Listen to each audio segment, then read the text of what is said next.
اللهم لك الحمد كله، ولك الشكر كله، وإليك يرجع الأمر كله، علانيته وسره. اللهم لك الحمد أن بلغتنا رمضان، اللهم فاجعلنا فيه من المقبولين. اللهم أعنا على الصيام والقيام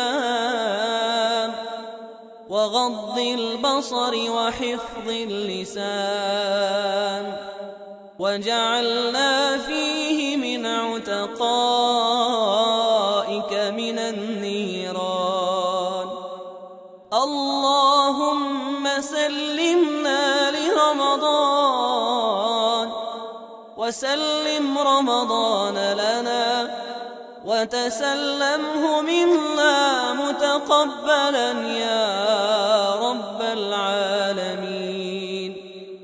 اللهم اجعلنا فيه أوجه من توجه إليك، وأقرب من تقرب إليك، وأرجى من سألك ورغب إليك.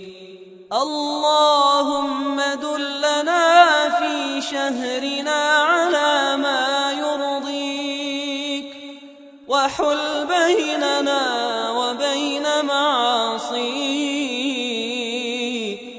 وبلغنا ليلة القدر على أحسن حال يرضيك. وصلى الله على سيدنا محمد وعلى آله وصحبه وسلم.